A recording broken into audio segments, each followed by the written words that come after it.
In Afghanistan in 2001, the 5th Special Forces Group accomplished what at the time seemed impossible. In just 2 months, they invaded Afghanistan and toppled the Taliban regime. I'm Major Jason Amerine, commander of Operational Detachment Alpha 574. Our mission was to set the condition for a democratic government to stand up in Afghanistan. Valor and courage against overwhelming odds would be the legacy left by Special Forces Team ODA 574 while they shaped history in Afghanistan.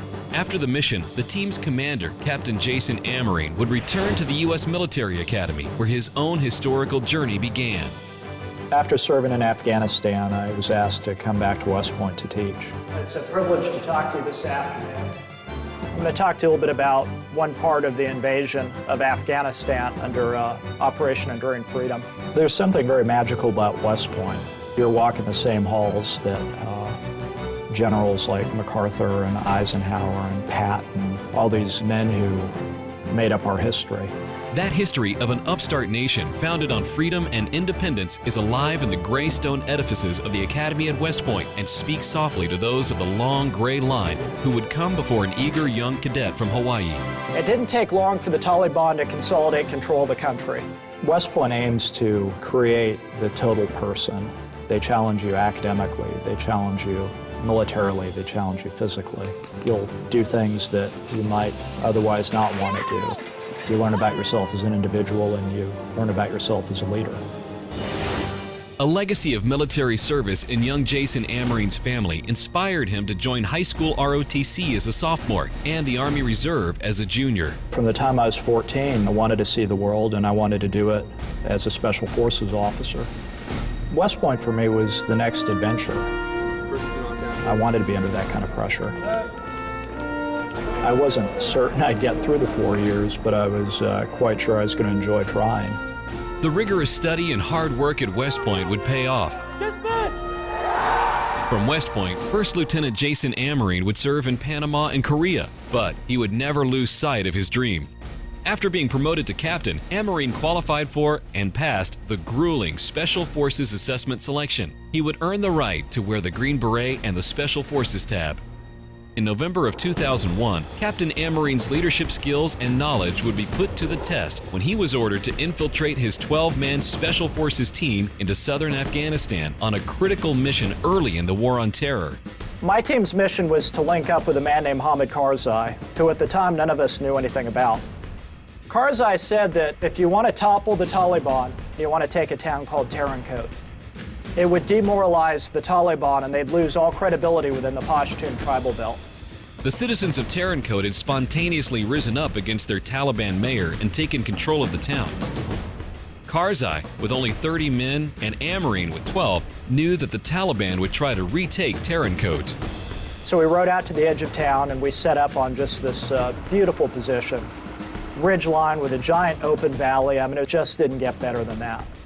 A Taliban convoy of about 100 trucks and about 1,000 men came pouring through the mountain pass. From their position overlooking the valley, Amerine's unit called in American airstrikes on the Taliban convoy below. First bomb missed, next bomb started hitting, and our guerrillas immediately jumped in their trucks and started to drive away. In the ensuing chaos, Amerine's team had no choice but to retreat to the town with the spooked guerrilla fighters. This gave the Taliban a chance to regroup and push on towards Tarankot. We rode back out to the edge of town, and by then, everything in theater was stacking up in the skies. It was an impressive sight. Every piece of naval air that could get to us got to us. The Taliban were not stopping. They were coming all out. We'd bomb them and they'd keep on coming. And they finally did make it to the edge of town.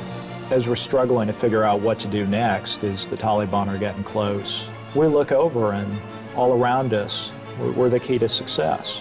The people of the town poured out in the streets, and they seemed like a nuisance, but we realized a lot of them had guns. My NCOs started organizing them. They got the idea, and they fought hard. We lost a dozen villagers defending their homes, but in the end, the Taliban didn't take the town, and the Taliban were defeated and forced to retreat to Kandahar. With Tarancode secure and Karzai's credibility strengthened throughout the South, ODA 574 and a small band of Afghan freedom fighters advanced on the Taliban stronghold of Kandahar. On December 5, 2001, after weeks of fierce fighting, the Taliban sent a delegation to surrender Kandahar, signaling an end to one of the most brutal chapters in human rights history. While Hamid Karzai would go on to lead his nation, Captain Jason Amerine was awarded the Bronze Star for Valor for leading Operational Detachment Alpha 574 against overwhelming odds that resulted in the surrender of the Taliban. I mean, the odds never felt overwhelming to me. I mean, to me, I had something better than thousands of Taliban. I had an SF team. They had thousands of fighters, but I had 10 of the best NCOs I'd ever served with. I've gotten to do more than I ever thought I would, but for me, I think teaching at West Point has been the most rewarding thing I've done in my career. When I look at the cadets, I still feel like I'm sitting in those seats. I still feel like Cadet Amerine a lot of the time. Well, it was a privilege talking to you this afternoon. Good luck with everything. For their heroic action in Afghanistan, the men of Operational Detachment Alpha 574 earned 3 Silver Stars, 4 Bronze Stars for Valor, 3 Bronze Stars, and 11 Purple Hearts.